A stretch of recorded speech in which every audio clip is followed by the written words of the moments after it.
Halo semuanya, perkenalkan nama saya Sakila Angelita, saya dari Fakultas Hukum. Pada saat ini saya di semester 4. Jadi pada video kali ini saya akan menjelaskan mengenai Unclosed Maritime and Airspace Zones. Jadi pada gambar ini ditunjukkan pembagian zona maritim dan ruang udara berdasarkan ketentuan UNCLOS atau United Nations Convention on the Law of the Sea. Diagram tersebut memperlihatkan bagaimana wilayah laut dan ruang udara dibagi menjadi ruang nasional dan ruang internasional, lengkap dengan batas jarak dalam satuan mil laut atau nautical miles. Jika kita mulai dari bagian paling kiri gambar, terlihat wilayah kepulauan atau archipelagic waters. Wilayah ini berlaku bagi negara kepulauan seperti Indonesia. Garis yang menghubungkan titik-titik terluar pulau disebut archipelagic baselines atau garis pangkal kepulauan. Semua perairan yang berada di sisi dalam garis pangkal tersebut disebut perairan kepulauan dan diperlakukan sebagai bagian dari wilayah nasional. Artinya, negara memiliki kedaulatan penuh atas wilayah tersebut, termasuk atas air, dasar laut, tanah di bawahnya, serta ruang udara di atasnya. Teluk dan sungai yang berada dalam garis pangkal juga dianggap sebagai perairan internal. Selanjutnya, dari garis pangkal tersebut diukur laut teritorial sejauh 12 mil laut. Pada zona laut teritorial ini, negara masih memiliki kedaulatan penuh. Negara berhak mengatur hukum, keamanan, imigrasi, dan segala aktivitas di wilayah tersebut. Namun demikian, terhadap hak lintas damai atau innocent passage bagi kapal asing. Artinya, kapal asing boleh melintas selama tidak mengganggu keamanan dan ketertiban negara pantai. Lalu setelah melewati 12 mil laut, zona berikutnya adalah contiguous zone atau zona tambahan yang dapat mencapai 24 mil laut dari garis pangkal.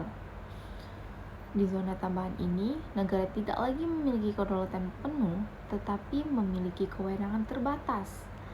Negara dapat melakukan pengawasan dan penegakan hukum tertentu, khususnya yang berkaitan dengan pelanggaran bea cukai, imigrasi, perpajakan, dan karantina. Zona ini berfungsi sebagai wilayah pengamanan tambahan bagi negara pantai. Lebih jauh ke arah laut, terdapat exclusive economic zone atau zona ekonomi eksklusif yang dapat mencapai 200 mil dari garis pangkal. Di zona ini, negara tidak memiliki kedaulatan penuh seperti di laut teritorial, tetapi memiliki hak berdaulat untuk mengeksplorasi dan mengeksploitasi sumber daya alam. Negara berhak mengelola perikanan, minyak, gas, serta sumber daya energi lainnya yang berada di perairan maupun di dasar laut. Namun, negara lain tetap memiliki kebebasan navigasi dan penerbangan di atas wilayah tersebut. Inilah sebabnya kapal dan pesawat asing masih dapat melintas di zona ekonomi eksklusif dan mematuhi hukum internasional. Pada bagian dasar laut yang ditampilkan dalam gambar, terlihat continental shelf atau landas kontinen. Landas kontinen merupakan perpanjangan alami dari daratan suatu negara yang berada di bawah permukaan laut. Secara umum, hak atas landas kontinen berlaku hingga 200 mil laut, tetapi dalam kondisi geologis tertentu dapat diperpanjang hingga 350 mil laut. Negara memiliki hak eksklusif untuk mengeksplorasi dan mengeksploitasi sumber daya alam di dasar laut tersebut seperti minyak, gas, dan mineral. Namun hak ini hanya berlaku terhadap dasar laut dan tanah di bawahnya, bukan terhadap kolom air di atasnya. Di luar 200 mil laut, terdapat wilayah laut lepas atau high seas. Laut lepas bukan merupakan milik negara manapun dan termasuk dalam kategori ruang internasional.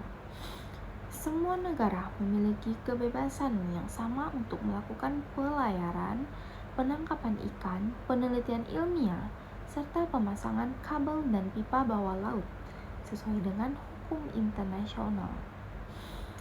Gambar tersebut juga menunjukkan pembagian ruang udara. Ruang udara yang berada di atas wilayah daratan, perairan kepulauan, dan laut teritorial disebut National Airspace atau ruang udara nasional.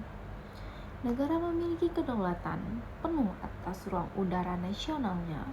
Pesawat asing tidak dapat memasuki wilayah ini tanpa izin dari negara yang bersangkutan.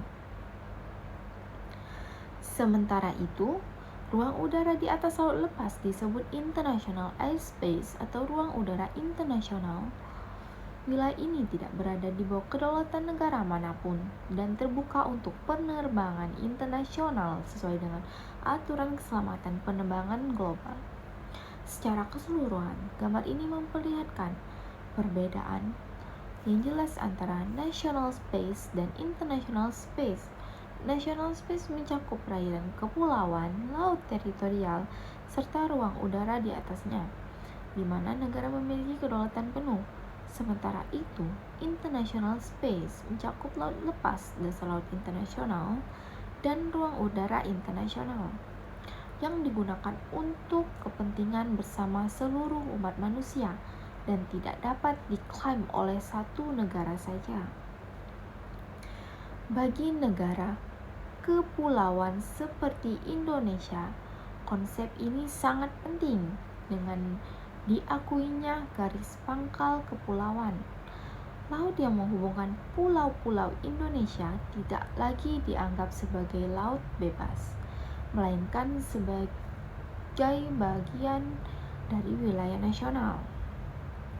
Hal ini memperkuat kedaulatan dan keutuhan wilayah negara. Jadi, untuk kesimpulannya, pada gambar tersebut atau mengenai UNCLOS yang disebut dengan United Nations Convention on the Law of the Sea, Maritime and Airspace Zones, menunjukkan pembagian zona maritim dan ruang udara berdasarkan ketentuan UNCLOS atau United Nations Convention on the Law of the Sea. Sebagai penutupnya, pembagian zona maritim dan ruang udara dalam UNCLOS atau United Nations Convention on the Law of the Sea memberikan kepastian hukum mengenai batas kewenangan negara di laut dan udara.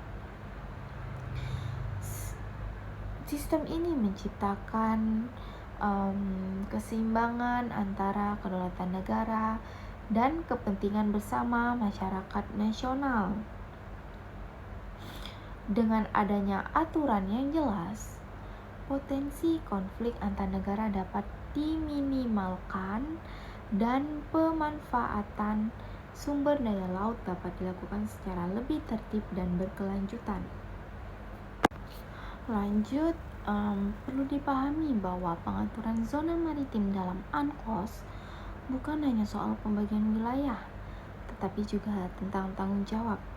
Setiap negara tidak hanya diberikan hak, tetapi juga kewajiban untuk menjaga keamanan, pelayaran, melindungi lingkungan laut, serta memanfaatkan sumber daya secara berkelanjutan.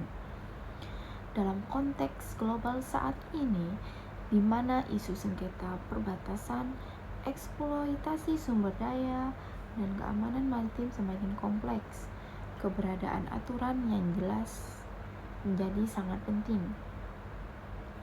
Dengan adanya pembagian zona maritim dan ruang udara yang tegas, dunia memiliki pedoman bersama untuk mencegah konflik dan menciptakan kerjasama internasional. UNCLOS pada akhirnya menjadi fondasi hukum laut modern yang menjaga keseimbangan antara kedaulatan negara. Dengan demikian, menjelaskan mengenai pembagian zona maritim dan ruang udara berdasarkan UNCLOS. Semoga penjelasan ini membantu memahami bagaimana laut dan udara diatur dalam hukum internasional, serta mengapa aturan ini sangat penting bagi negara kepulauan seperti Indonesia. Terima kasih.